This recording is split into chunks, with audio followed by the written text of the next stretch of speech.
is made up of 606 feet, 606 feet, 606 feet, 606 feet. 606. It's made up of stades, exactly the same. Now, if that's not interesting enough, look at the angle of the Great Pyramid of Giza. If you take the angle of the Great Pyramid of Giza, the slope is 51.8 degrees. Let's go back to the earthworks. If you measure the line that goes straight through the center of the structure, right here, and then you go true north, it's 51.8 degrees. That angle is exactly the same angle as the pyramids of Giza. It is the same math, the same calculations as ancient Egyptians. Let me show you one more connection. In 1860, David Wyrick, he's a guy who surveyed the Newark earthworks. He was digging into a mound near those earthworks, and he found a wooden coffin made of oak. They opened up the coffin and found a skeleton of a man holding a little box that was about 8.10 inches in size. The box had been cemented shut here. This, by the way, is sitting in Ohio. Well, he opened up the box and he found a little man inside, a little black stone. They took it to scholars and they looked at it. The man seems to be carrying something, and there's writing here at first they couldn't recognize.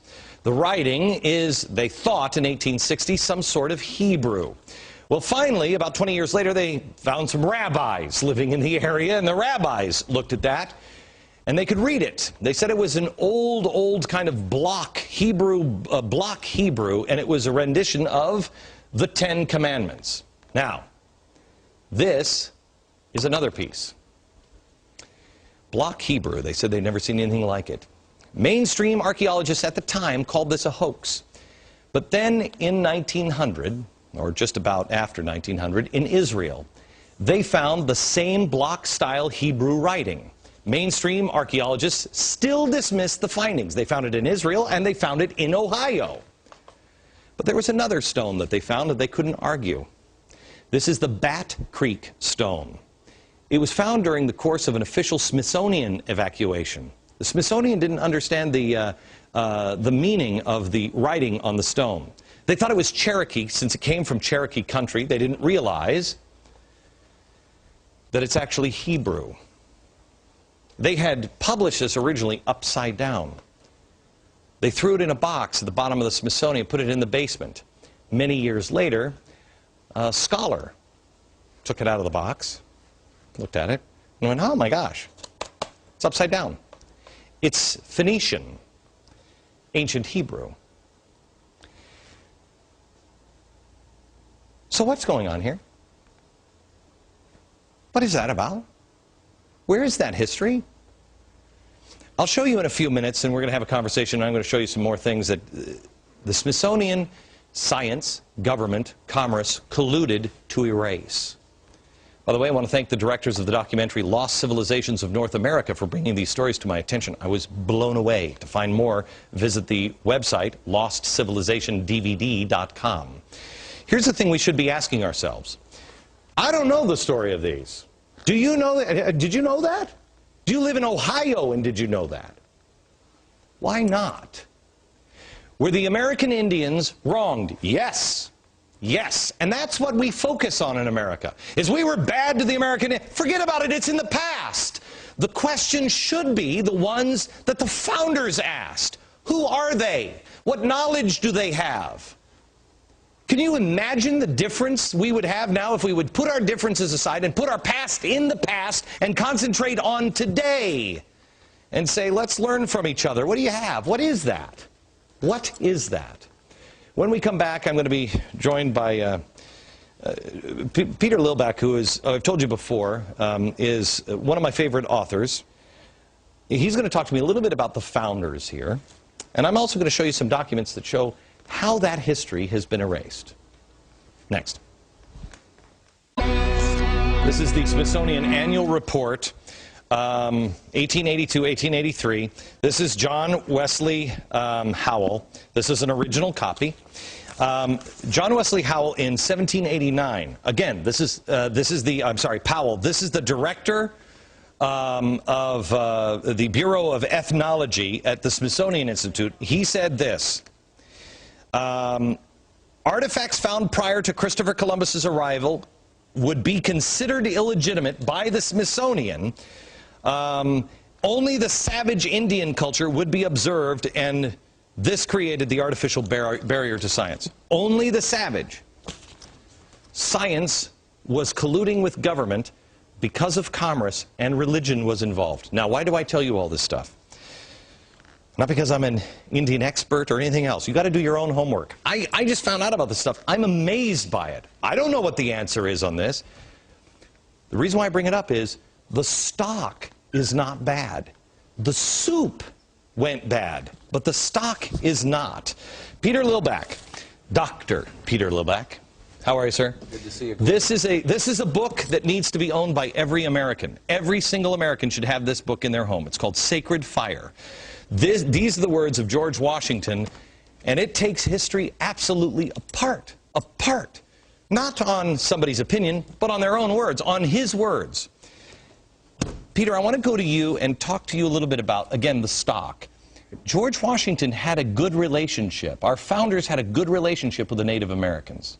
Right? There's no question about that. When they came to America, they realized they could not survive without a close relationship with the Indian people. The greatest story, for example, is the Pilgrims who were blown off course. 800 miles out of their destination in Virginia, they're in Massachusetts. They land on ground, and they're in the middle of nowhere, no government. They make the Mayflower Compact, so they have government when they land. And there's no Native Americans there because a plague had gone through, but one person shows up. He happens to be a Native American that knew English. He'd actually been taken captive to England. He'd learned English. He'd gotten his freedom. He came back, his people were gone. The white settlers are there all of a sudden, and he meets them and he says, "Welcome." He speaks English. They couldn't believe it. The providence of that moment is extraordinary. They needed help, and there was a person there to help them, and he was a Native American. Right. And that creates Massachusetts. All right. Do I have time for one more story real quick? No? Okay, hang on, because I want to come back and talk about, William Penn. Because William Penn said something when he was working with the Indians that is critical to understand the truth, I think, about America. And we'll do that next.